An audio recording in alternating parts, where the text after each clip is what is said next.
Hello and welcome to today's lesson topic. What we're going to talk about today is slope. And so we're going to be doing calculations of slope and looking at comparison of lines with slope. So let's go ahead and get started with our learning intentions.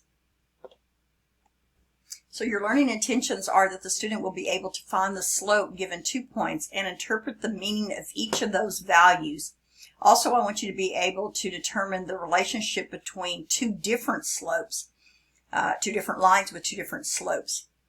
So the success criteria that we're going to work on here first is that I can find the slope given any 2 points, and then also that you can determine what the graph will look like from those slopes. So we're going to incorporate both of those together as one. So as you're getting ready, let's be sure we go ahead and get our vocabulary in on there. And the definition of slope, or what you hear slope referred to sometimes, is rate of change. So as we actually start doing application problems, you're going to see it more as a rate of change. So, and what I mean by rate of change is that you're going to see, let me get my pen here. You're going to see in the problems, it'll have units that say something per something. So it could be maybe you're making, you're talking about how much money you make. So it could be dollars per hour. Okay, maybe you're doing a distance problem, so it could be miles per hour. If you're doing spelling, how many words you can spell or read per minute, maybe something like that. So it's always going to have that word per in there. Okay, that's how you're going to identify it in an application problem. So again, do remember the formula. You need that memorized. The key on this is that these two ordered pairs need to match up in the same. So you'll have your x2 and your y2. They'll be in the same point. And the same thing with this ordered pair, please change that. That's supposed to be an x there. So that is a x1, y1. Okay, so be sure you do change that in your formula for slope. So be sure you get these notes written down before you go to the next slide.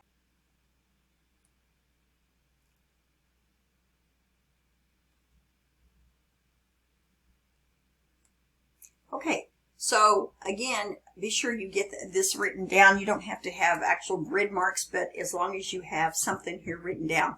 But remember, when we're talking about a positive slope, and guys, when we're doing slope, we're always reading. The key here is we're going to read from left to right. So on this, we're going to get started on the vocabulary. We're going to talk about positive slope, negative slope, zero, and undefined slope.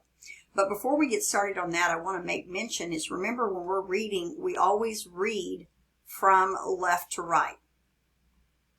Okay, so just like if we're reading in a book, we read left to right. If we're doing order of operations, we read left to right. Same thing when we're reading a graph, we're always going to read left to right.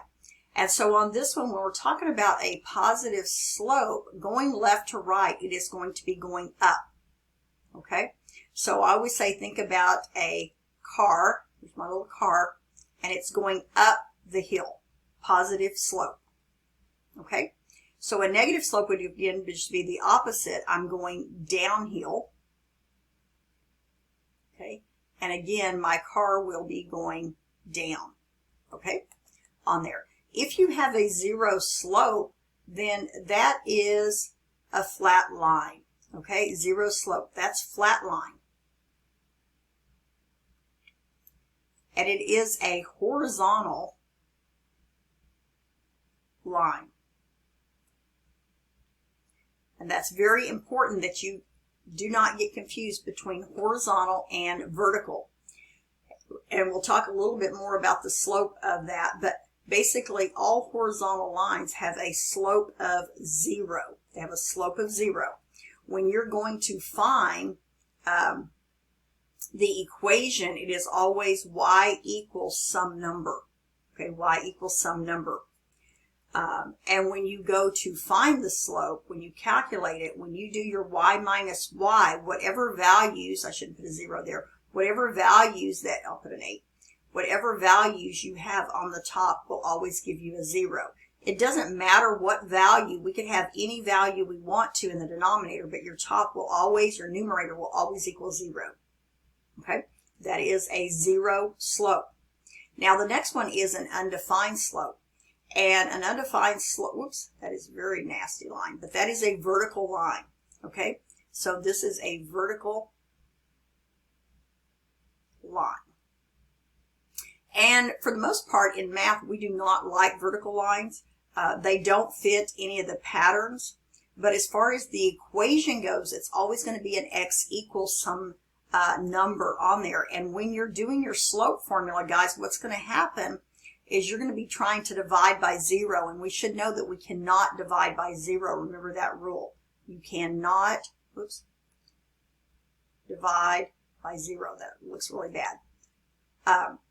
So a vertical line has an undefined slope. It's also not a function. If you may or may not have looked at or done the video with where you're having to identify whether or not a line is a function or a graph is a function. And remember, the rule is that it has to pass the vertical line test, which all three of these do. But a vertical line will not pass a vertical line test because when I draw another vertical line through it, it hits an infinite number of positions.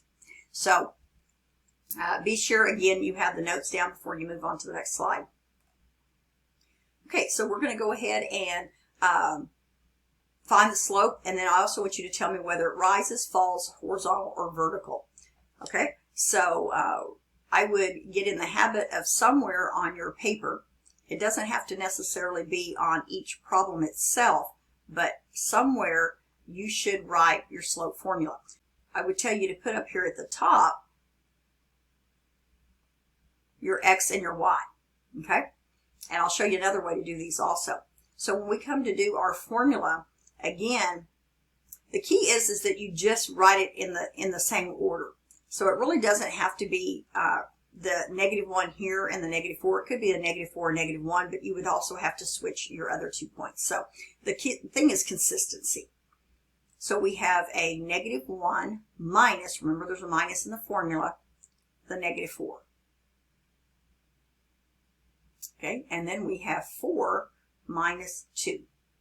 So just be careful with your double negatives.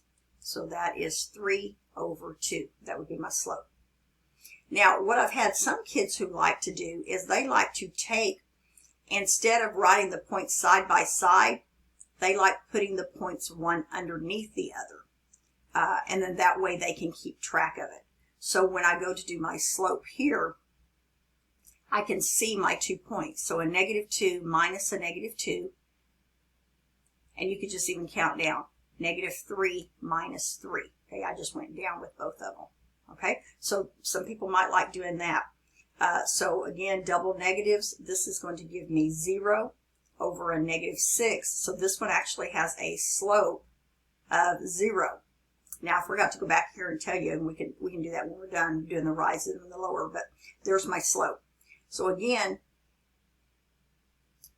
if you need, and you don't even have to put the 1s and the 2s, x and just if you just do x and y, x and y. Some people like that. So a -4 minus 4, -4 minus 4, 1 minus a -1.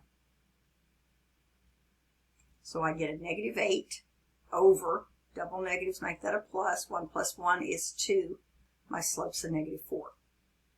And the last one here. Okay. If you don't need the x and y's over there, that's not a problem. I just put it there for those to do. So 9 minus 4,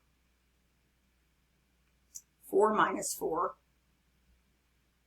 so 5 over 0. So this is undefined. Okay, now you do need to write that. It is undefined. So let's go back to the next set of questions that it asked for. And it said to tell whether the line rises, falls, or horizontal or vertical.